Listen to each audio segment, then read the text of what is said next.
G'day, and how are we all doing today? Just to try and lighten the tone for what could be a dreadful Psychopsis. It's outgrown its pot and is in desperate need of a repot, and this is where every orchid grower starts to panic. What to do, because we all know one wrong move, we could kill off all our flower spikes or kill the whole plant itself. Something I have done many times before, but stay calm, relax. I will show you how I do it now to get amazing results. And with repotting these babies, the last thing we want to do is to cut off these flower spikes, because they're sequential bloomers. They're just going to keep blooming for many, many years to come. So we want to be able to keep these flower spikes so that we can keep our blooming happening. And this is going to be one of the difficult parts to ensure that you keep these flower spikes alive and well and be able to repot your plant without having to cut them off. There's 5 main things that you're going to have to do with your orchid to ensure that you have a good success rate with it. And one of the first things is going to be taking your orchid before you start repotting it and put it into a bowl of water. Here we're going to let it soak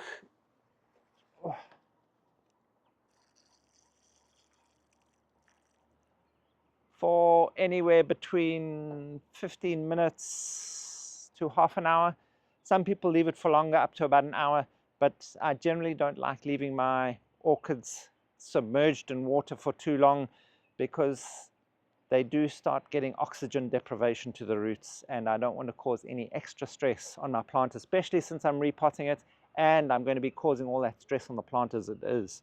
So we're just going to leave it there for about 15 or 20 minutes and then come back to it. So what we'll go through first is the different types of media that we're going to be using, or that can be used.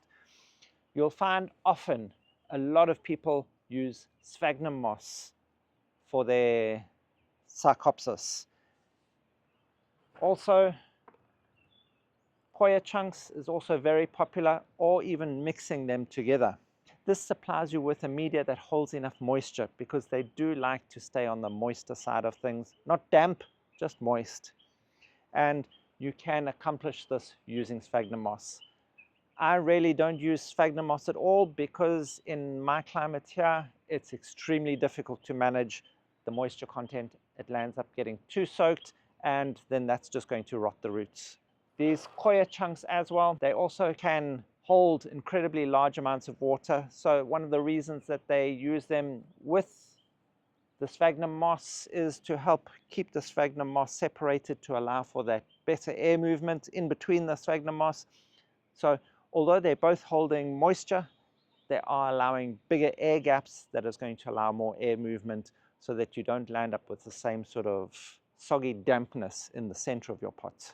And then mixing them in as well with things like lacquer, just to help manage the spaces inside the media, is also a good idea.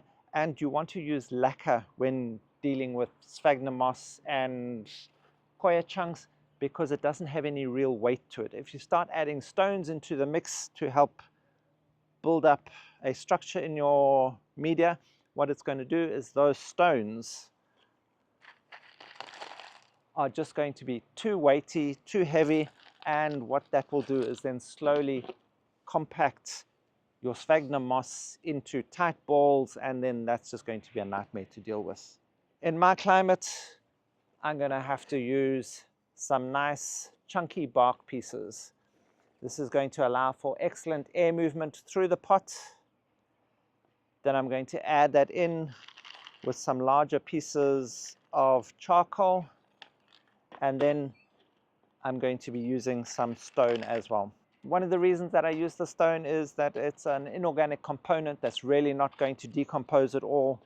It allows for that air movement. It's going to give weight to the pot so that these don't get blown over by the wind, because if you are growing them more upright, they can be blown over quite easily. So as I said, in my climate, I like to use this heavier, thicker media. For one, I'm going to need to repot less often. It's going to last longer. With the sphagnum moss and the coir, you're going to have to repot every 2 years, which seems way too often for something like Psychopsis, which we've all heard and we all know is really delicate to repot. The repotting of it can be a difficult situation. You can lose your entire plant if you're not careful. But with the sphagnum moss, it can also allow for that slightly easier repotting at that 2-year mark, because it's going to be able to come out of the pot relatively easily without causing too much damage to the roots. For those who are able to use it and manage their plants in it, it can be an excellent media for your Psychopsis. And then when it comes to repotting your Psychopsis, if it happens to be in sphagnum moss already, it's going to be extremely difficult to transplant it from sphagnum moss into something like your bark chips, or the other way around, because the roots of them have not acclimatized to the different types of media that you've got. So it can be quite detrimental to the plant. It may set it back quite a long way, and it makes it difficult for the plant to recover. So if you have got it in sphagnum moss and if you've been managing to grow it successfully in it for a period of time, then repot into the same or a similar type of media. So if it's in sphagnum moss, put it in sphagnum moss. If you want to mix it in with some coir chunks and some lacquer, that's going to be okay, because it's going to already be acclimatized to that moisture content that it's used to. And with your sphagnum moss, remember, with the Psychopsis, use the very best quality sphagnum moss you can afford. Either A or AAA grade sphagnum moss, so that it is going to last at least that 2-year period, because repotting every year is really not going to be good for your Psychopsis. You'll probably end up losing those flower spikes, and your plant is not going to recover quickly enough to be able to keep growing well. But also, in saying that, you'll probably find it easier to transplant an orchid that has been in bark into sphagnum moss and coir, as long as you're mixing it in with something that's going to open up the media a little bit to allow for that air movement, than it will be the other way around. Okay, now that we've had this soaking in here for around 15 minutes, we're going to remove it from its pot and have a look to see what's happening inside, because we can see how well overgrown this is. The new bulbs have been pushed right up against the sides, not allowing for any real growth. The roots are being pushed up and drying out because they're out in the open air. Now we just gently squeeze around the sides of the pot to try and loosen up any of the roots that may be stuck to the pot, and gently pull it out.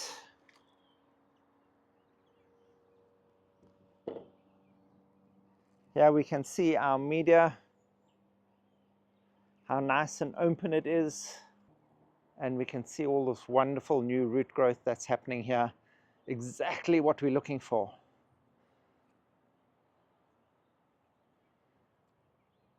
So we see all that stone at the bottom. So the other important part is, other than your media, is the timing of the repot. This is one of the most important parts of repotting your Psychopsis to ensure that you get a successful repot. It's not the only one. There's another one that I'll get to later, but the timing is incredibly important. As long as you've got new roots to set, or the new roots are just setting, should I say, is the best time to repot. Because with the Psychopsis, if you break off roots from around the base, they're not going to regrow. The only new roots that are grown from those new growths. So we have to be sure that we keep those roots. We have to make sure that we have that new root growth happening, so that this can be a successful repot. Otherwise, you're waiting for your orchid to have new roots to be produced. And these really small pseudobulbs that I have, don't have that much energy stored up as you might see in a Cattleya or in some of those brassicas with those large big plump pseudobulbs. These are quite flat with a large leaf volume. So your plant will then start running on empty. And without the energy, it's just going to slowly go backwards and perhaps not produce any roots at all. What some of the big growers do at this point is, once they've cleaned out the media, they'll often soak the plant in something like Super Thrive for about, again, for about 15 to 30 minutes, just to allow it to absorb in all of that Super Thrive. So they'll allow it to dry out from this point slightly and then soak it in that Super Thrive. And then what they do is they leave it lying on the bench somewhere for approximately 2 weeks, but making sure the humidity levels are high enough that it's not going to dehydrate, and misting the plant. This helps increase the production of new roots. But my humidity levels aren't right. I grow my plants pretty hard, so that's not something I'm going to be doing. But it is a nice way to give your plant that little bit of extra impetus and boost to produce a new set of roots. So as I was saying, that timing is going to be important. And what is the best timing for it? It's that spring season. Just as you're coming out of winter, as the temperatures start rising, as your humidity levels come up, you start getting more rain, you get longer daylight hours, and then your plant starts off its new growth and starts setting out those new roots. Now, another thing you may be seeing is how carefully I am doing this. I'm just not going in like I might do with a Cattleya or perhaps even a Cymbidium, where sometimes you can just go in and cut off the majority of the roots, if not all of them, and allow for the new growth to take over. These guys, I'm being very gentle, just slowly pulling out the media. If it's stuck to the roots, I'll leave it where it is. I don't go trying to just pull out everything that I can. Another way you can do this is by putting it under running water and flushing out any loose media that's available, or any loose media that's there, because these roots are very fragile. Psychopsis really don't like to be repotted or have their roots dilly-dallied with. Dilly-dally, that's the wrong word, but messed around with. They like their roots just to be left and for themselves to be stable and solid in the media that they're in. And they really don't appreciate this manhandling. And it's also for this reason that a lot of people then like to repot into sphagnum moss, is because you can repot them more frequently, or if you're repotting them more frequently, the sphagnum moss can come out relatively easily without causing too much damage to the roots. And that way they'll often repot every second year, as I said. Okay, that's about as clean as I'm going to make it. There is some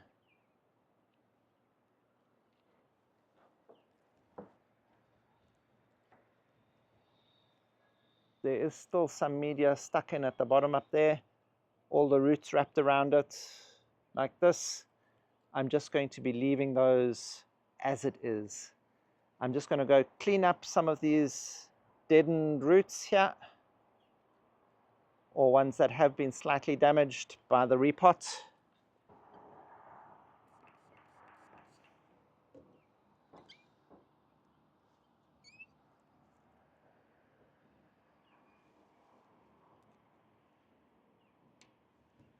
Just carefully going in and only cutting out the dead or damaged parts. And this is also another reason that some of those big growers then put the orchid aside after the repotting and dunk it in the Super Thrive, is to allow for the plant's roots to heal. So it gives them the 2 weeks for the roots to heal before they put back into a media, so they can avoid any fungi or bacterial infections. So that's as much as I'm going to mess around with the roots of this plant now. Also, they like to be in as tight a pot as possible. This one was just too small now, so I'm going into the next size up. And I'm planting it with the backside of the plant up against the side of the pot, giving the plant enough room to grow forward, so that I don't have that same problem again of it stretching and being pressed up against the side again too quickly. And because of the media I use, it allows for my repotting to happen only very seldom, so it allows for a lot of growth of the plant. But that doesn't mean I'm going to be putting it into a great big giant pot.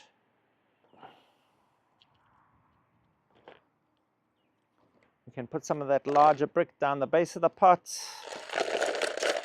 some of the stones at the bottom, to ensure that we've got good drainage and that the air movement can happen up straight through the bottom of the pot. Also notice we have lots of large holes at the base of this pot. So that's going to allow for some good air movement to come through.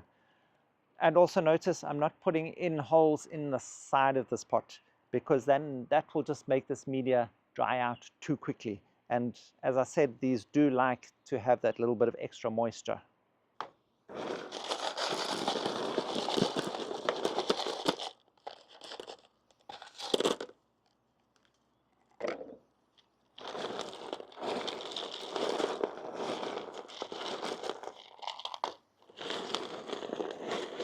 And this media, you can mix it in as a one part, but really it doesn't really matter how many parts of each you mix, because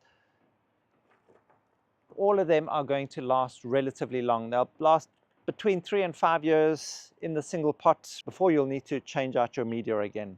Of course, the more stone and the more charcoal you use, perhaps you'll get a slightly longer lifespan, but then by then, if you're looking after your plant correctly, it should have outgrown the pot anyway, and then you'll need to repot it anyway. So it's more a matter of what's going to suit your watering habits and your climate.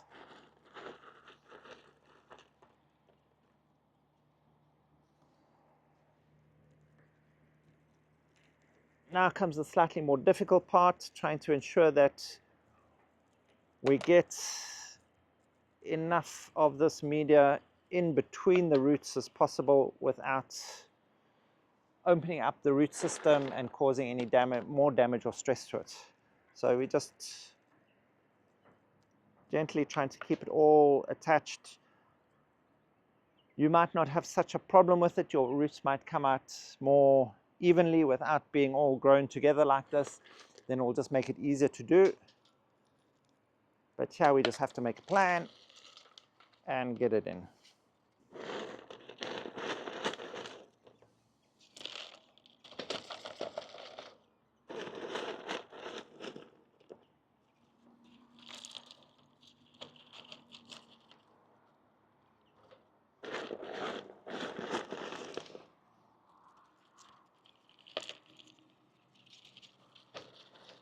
And now a very important part of this repotting process is when you're repotting, you've got to ensure that where those new roots are coming out, you have to ensure that they are just below the level of the media that you're putting in, to ensure that the roots come out and go straight into the media and not out into the air, because as soon as they go out into the air from there, they're more than likely going to dry out, especially if you have slightly lower humidities before your spring and summer season come, or not before your spring, because you're doing this in spring, before your summer season arrives and your humidity levels go up. But again, remember, when working in and around your plant, don't go just shoving that media in. Be careful, because those roots are the most important part to the plant. They are delicate, and if you start damaging the roots, you're going to start damaging the whole health of your plant. And at this point, it's going to need all the health it can have or get to be able to recover from the stress.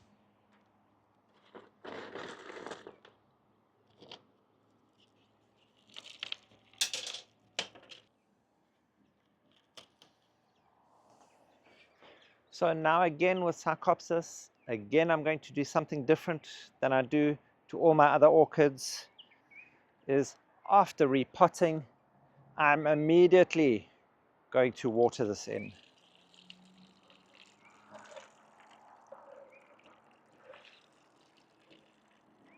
I give it a good solid watering.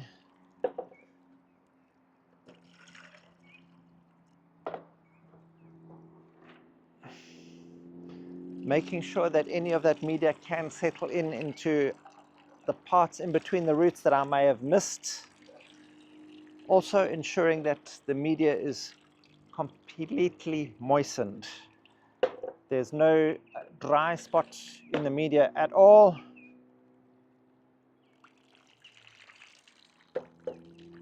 And then I will let it be. It's still going to get a lot of misting now, so it's not that I'm not going to water this. I'll be misting this now to ensure that it can settle in nicely and that new root growth can take place well. And then after about 2-3 weeks, I'll start watering again. I don't want to leave it too long without a good solid watering. This guy is also going to go straight back into the same position that he was growing in, just to ensure that he's not getting any other stresses like climate changes or temperature or light changes that he's not used to. So he's going to go back into exactly the same position. There are certain growers that will go in and cut off all of those flower spikes right at the base there. And yes, that will allow for more energy for the plant itself to recover faster. But that means I'm going to have to wait another however long it's going to take for those front bulbs to mature and produce their flower spikes and then start flowering. But this way I'm still going to continue to get my flowering. As long as you're sticking to those basic rules, you're going to have great success with repotting your Psychopsis.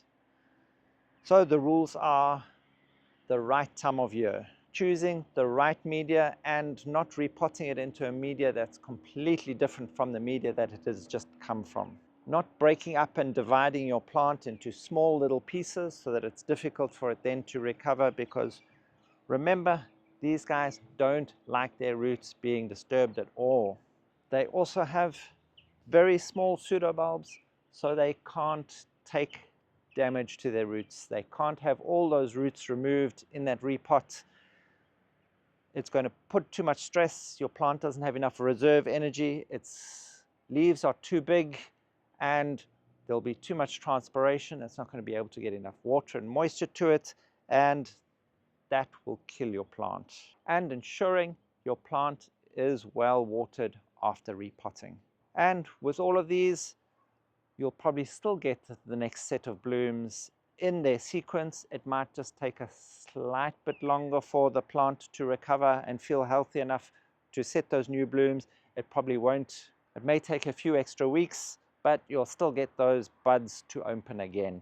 And we do have 2 other Psychopsis related videos that we'll drop in the description box below, as well as a lot more information that Ed has posted in that Buy Me a Coffee link there.